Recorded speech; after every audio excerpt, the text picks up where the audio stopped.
भारत में जो जातिवाद है, भेदभाव है, छुआछूत है, गैर बराबरी है, वो उत्तराखंड में उसकी जो दीवारें हैं वो आज भी बहुत ऊंची है। चाहे वो मंदिर प्रवेश को लेके हो, चाहे वो एक महिला का नाक काट दिया गया था, और जब उसके साथ एक्चुअली उसके साथ जहां तक मुझे याद है दुष्कर्म हुआ था, और जब वो थाने गई थी तो फिर उसका नाक काट लिया गया था, और एक व्यक्ति को उसका मुंह काला करके गधे पे घुमाया गया था। और एक बड़ा और काफला के नाम से वो आई थिंक उस घटना को हम लोग याद करते हैं। एक बार चक्की छूने पे भी वहां हत्या हुई थी, वो भी शेड्यूल कास्ट का व्यक्ति था जिसकी हत्या हुई थी चाकी छूने पे, आटा पीसने वाली। और साथ में बैठ के भोजन करने पे भी एक घटना हुई थी, उसमें भी मैं गया था, जहां बारात में साथ में भोजन करने पे एक व्यक्ति को पीट पीट के मार देगा था। वो बच्चे मेरे, मैं भावुक हुआ था, वो फोटो आज भी मेरे याद है। मैं गया था, अधिकारियों से मिला था। ये बात मैं आपको इसलिए बता रहा हूं कि अभी अभी एक घटना हुई जिसको हम केतन के नाम से जानते हैं, केतन लाल हत्या प्रकरण, जो 17 साल का नौजवान था, प्रेम में था। हालांकि इस देश में प्रेम प्रेम की कोई जगह नहीं है, जातियों में बटा समाज है, और जाति के आधार पर कहते हैं कि जोड़ियां ऊपर बन जाती है, ऊपर ऊपर कहीं नहीं बनती है। हम पढ़े लिखे लोग समझते हैं, माँ बाप तय करते हैं, भाई बहन तय करते हैं, परिवार के बड़े लोग तय करते हैं, कोई ऊपर नीचे नहीं बनती है। बस हम क्योंकि आशावादी हैं तो हम करते क्या है कि जैसे हमें रास्ते में एक्सीडेंट अगर हमारा हो जाए तो हम कहते हैं कि हमारी गलती भी ना, तो हम कहते हैं कि अच्छा हुआ भगवान ने भाई इतने पेट टाल दी, अगर हम जिंदा बच जाते, वरना तो पता नहीं मर जाते। समझता हूँ कि प्रेम प्रसंग वगैरह वो भी सच है, लेकिन इससे बड़ा सच है जाति, जातीय समाज। तो केतन लाल को फोन करके बुलाया गया और उसकी फिर रात को पीट पीट के हत्या कर दी। पिता ने जो आरोप लगाए हैं, बताया है कि भाई उसके नाखून खींच लिए गए, उसके पैरों में कील ठोक दी गई, उसके गुप्तांगों पे भी वो भी चोट पहुंचाई गई, उसके पूरी बॉडी पे चोट के निशान थे। एक निर्मम हत्या हुई है। मैं कंपैरिजन नहीं किया जाता करना चाहता, लेकिन हत्या तो बिहार में भी हुई भरत तिवारी की। उसके हाथ में तो बंदूक भी थी, इसके हाथ में बंदूक, वो उसके हाथ में पिस्टल भी थी, रिवाल्वर आई थिंक कुछ था, लेकिन इसके हाथ में बेचारे के वो भी नहीं था। इसका अपराध था कि इसने शेड्यूल कास्ट में जन्म लिया और प्रेम कर लिया, जाति व्यवस्था के आधार पर जो तथाकथित ऊंची जाति है उसमें। भरत तिवारी इनकाउंटर पे बड़ा बवाल हो रहा है, ऐसे बहुत सारे इनकाउंटर हुए हैं, लेकिन जातीय सच्चाई है और सशक्त समाज है तो वो अपने लिए आवाज उठा रहे हैं बेचारे। होना ही चाहिए, इनकाउंटर के खिलाफ हूँ, बुलडोजर इनकाउंटर में सब चीजों के खिलाफ होना ही नहीं चाहिए किसी का इनकाउंटर, कानून को सजा दे। लेकिन सवाल यहाँ वो ये, केतन को सजा क्यों? केतन ने अगर कोई अपराध किया है तो केतन को आप पुलिस को देते, पुलिस मुकदमा लिख देती, वो जेल चला जाता। तो मैं उनको बताना चाहता हूँ उस परिवार को कि अभी चंद्रशेखर आजाद, आजाद समाज पार्टी, भीम आर्मी, हमारी लीडरशिप जिंदा है। ये गलतफहमी किसी शासन प्रशासन को ना रहे कि हम मुर्दा लोग हैं और हमारे साथ अन्याय होगा और हम अपने परिवार से मिलने भी जा पाएंगे, ये गलतफहमी नहीं होनी चाहिए। होना तो चाहिए कि कानून का राज ऐसा होना चाहिए था कि परिवार को सुरक्षित महसूस हो कि परिवार तो डर के सहमे है। और जब परिवार के सामने उनसे जो मिलने लोग आ रहे हैं उनके खिलाफ इतनी बड़ी भीड़ इकट्ठा हो जाए तो परिवार कैसे सुरक्षित रहेगा भाई? वहां कि भरत तिवारी के समर्थन में उनके समाज के सब लोग खड़े हैं, आंदोलन कर रहे हैं, बाल मुंडवा रहे हैं, और बड़े बड़े मंत्री मैंने सुना जवाब दे रहे हैं, सवाल खड़ा कर रहे हैं कि भाई ये क्यों किया, वो क्यों किया। इस देश में पहला इनकाउंटर नहीं, सैकड़ों इनकाउंटर, हजारों इनकाउंटर उत्तर प्रदेश में हर दूसरे दिन इनकाउंटर होता है, और जिसका इनकाउंटर होता है उसकी डेड बॉडी भी उसके परिवार के लोग जला नहीं पाते, उसकी डेड बॉडी भी प्रशासन तय करता है। कितने आंदोलनों में गोलियां चली हैं, उन पर हथियार नहीं थे, एनआरसी का आंदोलन था, मैंने देखा था हथियार नहीं थे उन पर, लेकिन उनको गोलियां माथों में लगी, छाती में लगी, पेट में लगी, और उनके उनके दफीने भी बहुत दूर दूर हुए। और 2 अप्रैल का आंदोलन मेरे याद है, किसी पे हथियार नहीं था, हमारे बच्चे पे गोलियां चली और मारे गए। मुजफ्फरनगर में, मेरठ में, ग्वालियर में मारे गए लोग, और जो लोग आंदोलन कर रहे थे उनको जेल में पड़ ठूस दिया, रासुका लगा लगा लात मार मार के। मैं ये बात आपको बता रहा हूँ, और मैं वहां के प्रशासन, शासन को, पुलिस को और सरकार के लोगों को कहना चाहता हूँ, भाई मैं परिवार से मिलने के लिए जा रहा हूँ, ये जानने के लिए कि वो किस स्थिति में है, उनकी कानून लड़ाई को मजबूत करने, उनको विश्वास दिलाने, उनकी डिमांड्स को सरकार के सामने रखने। आप ऐसा व्यवहार मत करना कहीं रोकने वोकने वाला, किसी के दबाव में कि आने नहीं देंगे, ये नहीं करने देंगे। अगर आपने ऐसा किया तो मजबूरी में मैं जहां खड़ा हूंगा वहीं से मैं पैदल जो है, या तो उस घटनास्थल की तरफ को चलूंगा या फिर मैं मुख्यमंत्री आवास की तरफ को चलूंगा। ये बात मैं आपको बता रहा हूँ। और अगर आपने कल ये करने की कोशिश की तो मेरा संकल्प है आपको कि फिर मैं हरिद्वार से देहरादून तक, उन्हीं गलियों तक जहां मैं पढ़ के आया हूं, मैं मुख्यमंत्री आवास का घेराव करूंगा पैदल जाके।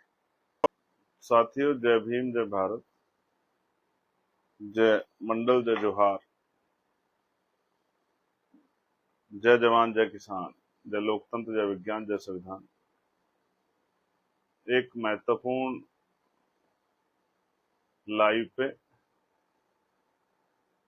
मैं आपके बीच उपस्थित हूं और आपके माध्यम से उत्तराखंड के शासन प्रशासन सरकार तक भी मुझे ये बात पहुंचानी है। तो मुझे लगा कि मैं उनको जानकारी दे दूं, इसलिए मैं लाइव हूं। प्यारे साथियों, अभी हाल ही में एक घटना जो टिहरी गढ़वाल जनपद में हुई है, टिहरी जिला है, गढ़वाल रेंज है,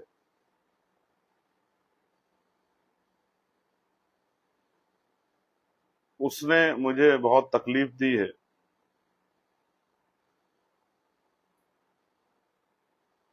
और बड़े दुखी मन से मैं ये पीड़ा के साथ, क्रोध, आक्रोश, दुख, पीड़ा के साथ मैं तकलीफ में लाइव कर रहा हूं। मैं अपने लाइव को आगे बढ़ाते हुए बहुजन समाज में जन्मे सभी संतों, गुरुओं और महान पुरुषों को नमन करता हूं और उनके विचारों को और उनके संकल्पों को, अधूरे संकल्पों को पूरा करने के लिए ही हम लोग ये आंदोलन चला रहे हैं। उत्तराखंड राज्य जो उत्तर प्रदेश से ही अलग हुआ 9 नवंबर 2000 को, और एक अलग प्रदेश बनाने के लिए उत्तराखंड के बहुत से साथियों ने बहुत सारी कुर्बानियां दी। मेरे घर से 3 किलोमीटर पे दोनों तरफ उत्तराखंड शुरू हो जाता है, इसलिए क्योंकि मैं उत्तराखंड को बहुत करीब से जानता हूं। इस मिट्टी में ही मैं पला बड़ा हूं। मेरी एजुकेशन जो है वो DAV कॉलेज देहरादून की है, ग्रेजुएशन लॉ, और देहरादून उत्तराखंड की राजधानी है, तो मैं उत्तराखंड को बहुत अच्छी तरह समझता हूं। प्यारे साथियों, उत्तराखंड में गैर बराबरी, अन्याय, छुआछूत, भेदभाव के खिलाफ और शिक्षा के लिए कई महत्वपूर्ण व्यक्तित्व ने आंदोलन किए हैं। मैं उनके पढ़ता भी हूं, जिनमें हरिप्रसाद टमटा जी बड़े प्रमुख हैं।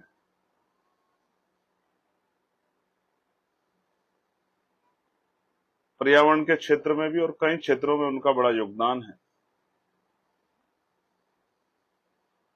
और उत्तराखंड को और समझिए कि यहाँ एक क्षेत्र है जिसको हम लोग जौनसार बाबर के नाम से जानते हैं। चक्राता से ऊपर का जो क्षेत्र है, चक्राता भी उसमें आता है, वो पूरा ST क्षेत्र है। वहां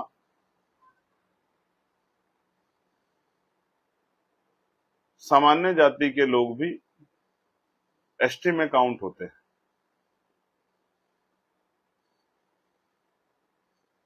तो वहां किसी भी जाति का व्यक्ति हो, चाहे वो किसी भी वर्ग का हो, वो ST में ही काउंट होता है मैक्सिमम। तो जब मैं पढ़ता था तो बच्चों के सामने बड़ी परेशानी आती थी कि जब वो SC का सर्टिफिकेट लेके जाते थे तो अधिकारी कहते थे कि बॉस ये तो ST क्षेत्र है, तो तुम्हें ST में का वो भरना चाहिए, सर्टिफिकेट यूज करना चाहिए। और जब वो SC का सर्टिफिकेट ST का सर्टिफिकेट ले जाते तो कहते थे आप तो SC के लोग हो, तो आप ST का कैसे भर सकते हो। तो कॉलेज के दिनों में भी वहां की समस्याओं से मैं अवगत हूं और मुझे कहने में कोई बुराई नहीं है कि भारत में जो जातिवाद है, भेदभाव है, छुआछूत है, गैर बराबरी है, वो उत्तराखंड में उसकी जो दीवारें हैं वो आज भी बहुत ऊंची हैं। ऐसी बहुत सारी घटनाएं हैं जिनको अगर आप सुनेंगे तो शायद आपका कलेजा थरथर कांप जाएगा। कई ऐसी बड़ी घटनाएं हैं, चाहे वो मंदिर प्रवेश को लेके हो, चाहे वो एक महिला का नाक काट दिया गया था और जब उसके साथ एक्चुअली उसके साथ जहां तक मुझे याद है दुष्कर्म हुआ था और जब वो थाने गई थी तो फिर उसका नाक काट लिया गया था और एक व्यक्ति को उसका मुंह काला करके गधे पे घुमाया गया था। और एक बड़ा और काफला के नाम से वो आई थिंक उस घटना को हम लोग याद करते हैं। बातों बातों में याद आ गई वो घटना भी मेरे याद है कि बड़ा बड़ा घटनाक्रम था वो। कफल या काफला, आई थिंक मैं अभी इसको स्पष्ट कर दूंगा।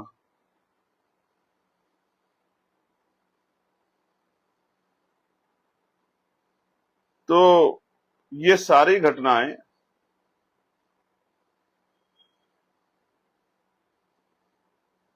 ये इस बात का प्रमाण है कि आज भी वहां जातिवाद बहुत बड़े पैमाने पे है।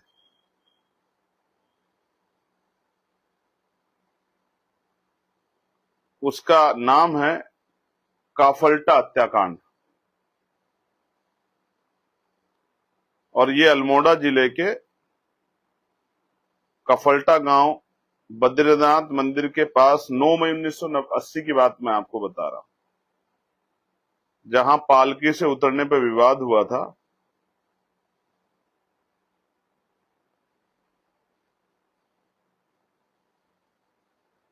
जिसमें 6 लोगों को जिंदा जला दिया गया था। बस मैं ये बता रहा हूं आप लोगों के लिए। 14 बारातियों की निर्मम हत्या हुई थी, ये जानकारी बस मैं आपको दे रहा हूं। कफाल्टा के नाम से हम लोग उसको जानते हैं। बारात दूल्हे को भाग के जान बचानी पड़ी थी और बाराती एक घर में घुस गए और उस घर को चारों तरफ से फूक मतलब भूसा और वो सब डाल के आग लगा दी गई, जिसमें 6 लोग जिंदा जल गए थे और 14 लोगों की जान गई। मैं भी गया था, एक बच्ची का रेप हुआ था नैनसोब, जहां उसकी माँ को अस्पताल तक वापस आने नहीं दे अस्पताल तक जाने नहीं दे रहे थे रेप के बाद उस बच्ची को लेके ट्रीटमेंट के लिए। उसको घेराबंदी कर ली गई थी, लेकिन वो बहादुर योद्धा माँ थी, क्योंकि माँ से बड़ा कोई नहीं होता, तो वो आई थी, मेरे याद है, मैं गया था। एक बार चक्की छूने पे भी वहां हत्या हुई थी। वो भी शेड्यूल कास्ट का व्यक्ति था जिसकी हत्या हुई थी चाकी छूने पे, आटा पीसने वाली। और साथ में बैठ के भोजन करने पे भी एक घटना हुई थी, उसमें भी मैं गया था, जहां बारात में साथ में भोजन करने पे एक व्यक्ति को पीट पीट के मार दिया गया था। वो बच्ची मैं भावुक हुआ था। वो फोटो आज भी मेरे याद है। मैं गया था, अधिकारियों से मिला था, एसएसपी डीएम से, और डीएम हरिद्वार जिले के ही होते थे उस समय, या आई थिंक बिजनौर जिले के रहने वाले थे, और डीएम मुझसे मिले थे। तो मैं रोक नहीं पाया था खुद को। उस बच्ची को जब मैंने रोकते देखा, कच्चा घर था उनका, एडमिनिस्ट्रेशन ने मुझसे वादा किया था कि वो उनको आवास देंगे, पट्टा देंगे जमीन का। मेरे याद है कि उस बच्ची के आंसू में देख नहीं पाया और अधिकारियों के सामने भावुक होकर मेरी आंखों से आंसू निकल पड़े। मैं रो पड़ा क्योंकि इतना भावुक हुआ उसको सुन के। जवान बेटी थी वो और एक बेटा था उनका। उनकी पत्नी ने मुझसे कहा कि भाई, बड़ा तकलीफ दे था वो भी।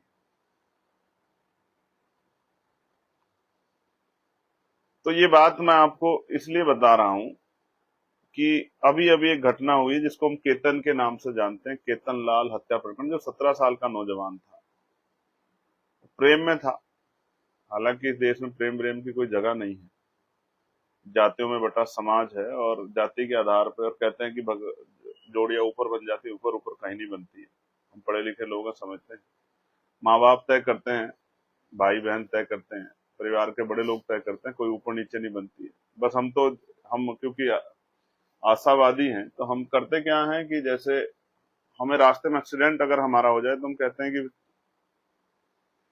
हमारी गलती भी ना, तो हम कहते हैं कि अच्छा हुआ भगवान ने भाई इतने पेड़ टाल दी, अगर हम जिंदा बच जाते, वरना तो पता नहीं मर जाते। और जो भी होता है हम उसको कहते हैं भाई तो होनी है, होनी कोई टाल नहीं सकता है, तो होनी थी, ये किसी के हाथ में नहीं। ये कह के हम लोग उसको अपने मन को सांत्वना देते हैं, संतुष्टि देते हैं। तो इसलिए मैं समझता हूं कि प्रेम प्रसंग वगैरह वो भी सच है, लेकिन इससे बड़ा सच है जातीय समाज।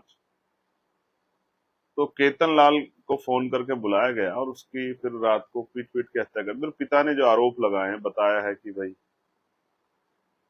उसके नाखून खींच ले गए, उसके पैरों में कील ठोक दी गई, उसके गुप्तांगों पे भी वो भी चोट पहुंचाई गई, उसके पूरी बॉडी पे चोट के निशान थे। एक निर्मम हत्या हुई है। मैं कंपैरिजन नहीं किया जाता करना चाहता, लेकिन हत्या तो बिहार में भी हुई भरत तिवारी की। उसके हाथ में तो बंदूक भी थी, इसके हाथ में बंदूक, वो उसके हाथ में पिस्टल भी थी, रिवाल्वर आई थिंक कुछ था, लेकिन इसके हाथ में बेचारे के वो भी नहीं था। इसका अपराध था कि इसने शेड्यूल कास्ट में जन्म लिया और प्रेम कर लिया जाति व्यवस्था के आधार पर, जो तथाकथित ऊंची जाति है उसमें।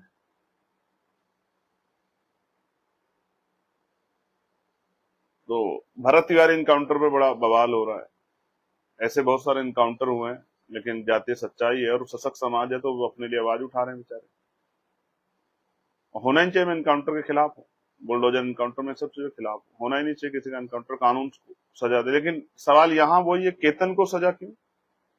केतन ने अगर कोई अपराध किया है तो केतन को आप पुलिस को देते, पुलिस मुकदमा लिख देती, वो जेल चला जाता। इस देश में धार्मिक ग्रंथों के आधार पे हम राधा कृष्ण की प्रेम कथा को मान्यता देते हैं और उनको स्वीकार करते हैं ईश्वर के रूप में, बड़े पैमाने पे लोग।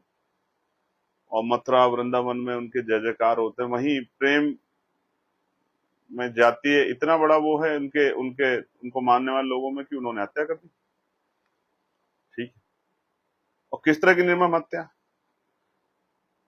और उसके बाद जो सबसे तकलीफ दे था, जिसके कारण मेरा वहां जाने का वो बना है, मुझे जब बताया गया, हालांकि मैं सब घटनाओं में नहीं जाता, वहां जाता हूं जहां मुझे लगता है कि भाई न्याय में दिक्कत है या परिवार असुरक्षित है, और इस मामले को सब लोगों तक पहुंचाना जिससे कि इस परिवार के साथ अन्याय ना हो, कल कोई घटना ना हो जाए। तो फिर क्या हुआ कि मैंने देखा कि कोई वहां जा नहीं पा रहा है। हालांकि जब ऐसी होती है तो सब लोग जाते हैं परिवार को संवेदना देने के लिए कि भाई हम लोग आपके साथ हैं, दुख बांटने के लिए जाते हैं। अब तो कुछ घटना ही नहीं बची, पीड़ितों को सांत्वना देते हैं, लेकिन जा रहे हैं तो वो कोई मॉब बना के, भीड़ बना के खड़े हो जा रहे हैं, कह रहे हैं आने नहीं देंगे, आने नहीं देंगे, रास्ता ब्लॉक कर दे रहे हैं।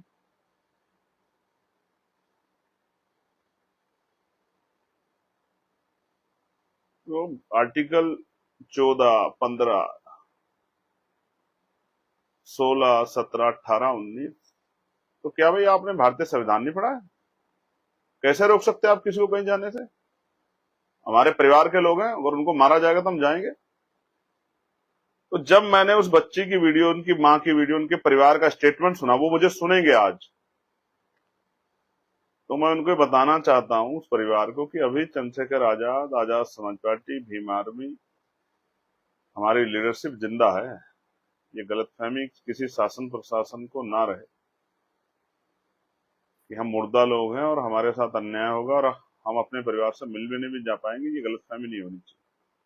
होना तो ये चाहिए कि कानून का राज ऐसा होना चाहिए था कि परिवार को सुरक्षित महसूस हो कि परिवार तो डर के सहमे है। और जब परिवार के सामने उनसे जो मिलने लोग आ रहे हैं उनके खिलाफ इतनी बड़ी भीड़ इकट्ठा हो जाए तो परिवार कैसे सुरक्षित रहेगा भाई? वहां कैसे कुर्सी पर बैठ के आप न्याय की बात कर रहे हो भाई? क्यों नहीं गए मुख्यमंत्री वहां उनसे मिलने के लिए, उस परिवार से? और उनसे भी ज्यादा शर्म की बात उन जनप्रतिनिधियों के लिए है जो SC ST के जनप्रतिनिधि बनते हैं और उनके मुंह से एक शब्द नहीं निकला परिवार के पास जाके हाथ उठाएं। सीख लीजिए, सामान्य जाति के नेताओं से सीख लीजिए भाई, कि भरत तिवारी के समर्थन में उनके समाज के सब लोग खड़े हैं, आंदोलन कर रहे हैं, बाल मुंडवा रहे हैं, और बड़े बड़े मंत्री मैंने सुना आज जवाब दे रहे हैं, सवाल खड़ा कर रहे हैं कि भाई ये क्यों किया, वो क्यों किया। इस देश में पहला इनकाउंटर नहीं, सैकड़ों इनकाउंटर, हजारों इनकाउंटर उत्तर प्रदेश में हर दूसरे दिन इनकाउंटर होता है,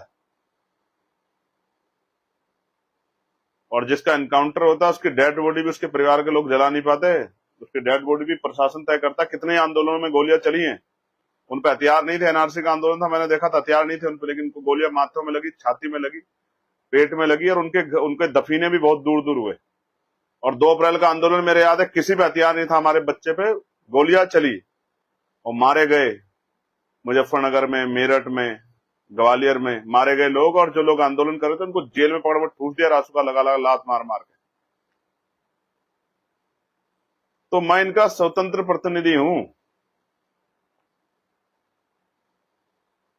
और मैंने पार्लियामेंट में अगर 200 स्पीच दी हैं तो 190 एससी एसटी ओबीसी और माइनॉरिटी के मुस्लिम समाज के हक में दी है, और किसी के विरोध में नहीं दी, उनके हक में दी, उनके लिए लड़ने के लिए दी।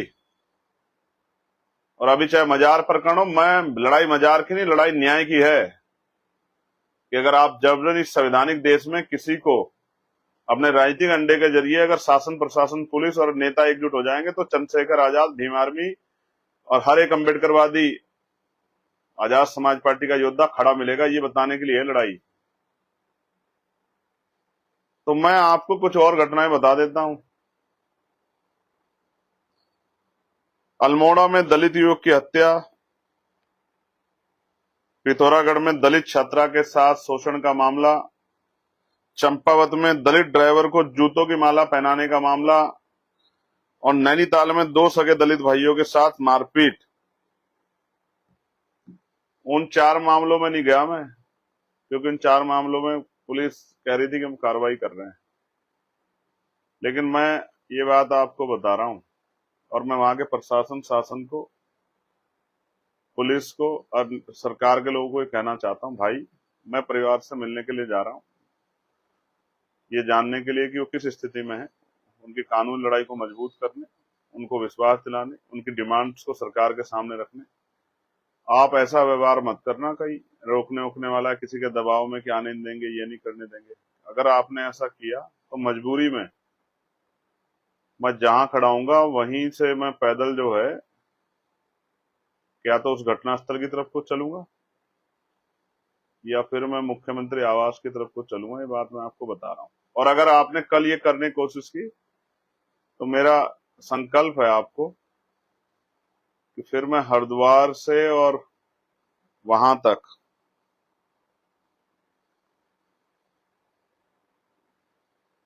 देहरादून तक, उन्हीं गलियों तक जहां मैं पढ़ के आया हूं, मैं मुख्यमंत्री आवास का घेराव करूंगा पैदल जाके।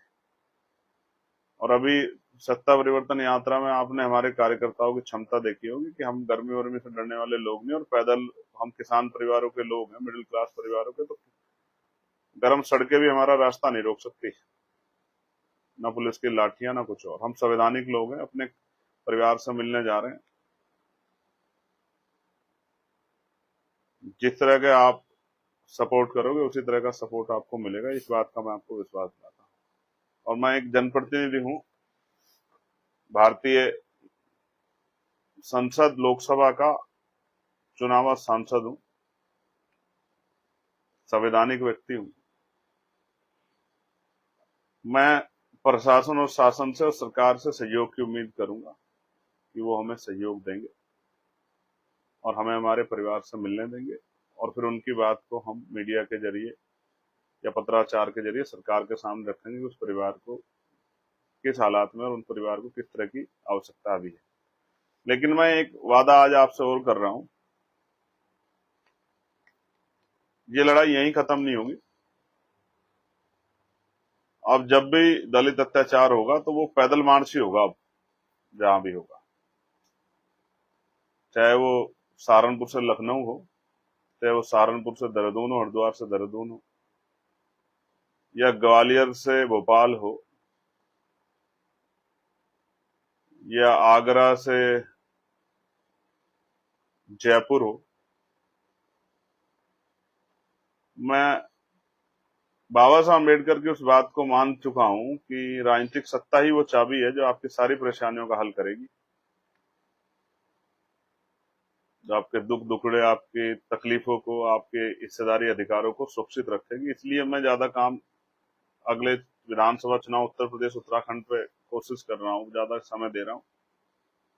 राजस्थान में बहुत अत्याचारी घटनाएं हो रही, मेरे पास खबर आती, मैं स्टेट की टीम कहूंगा कमर कसे, कोई एक मामला भी ऐसा ना हो, अपराधी चाहे किसी भी धर्म का हो, किसी जाति का हो, हिंदू हो, मुसलमान हो, किसी भी कोई भी हो, आप जाके भीम आर्मी के हमारे साथी उनकी लड़ाई लड़े, उनको न्याय दिलाएं संवैधानिक दृष्टिकोण से, कानूनी रूप से।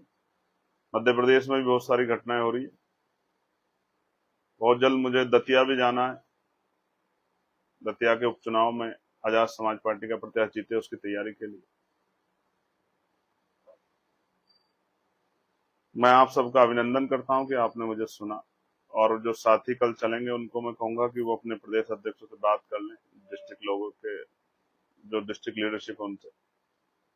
कल हम जाएंगे उस परिवार से मिलने और उस परिवार की पीड़ाओं को सुनेंगे संवैधानिक रूप से, और फिर आके मीडिया के जरिए या पत्राचार के जरिए या अधिकारियों से मिलकर वहीं अपनी डिमांड को रखेंगे। ऐसा मेरा विश्वास है कि प्रशासन, पुलिस, सरकार कोई इसमें रोकथाम नहीं करेगी और हमारी मदद करेगी, और ये साबित करेगी कि उत्तराखंड संविधान से चल रहा है।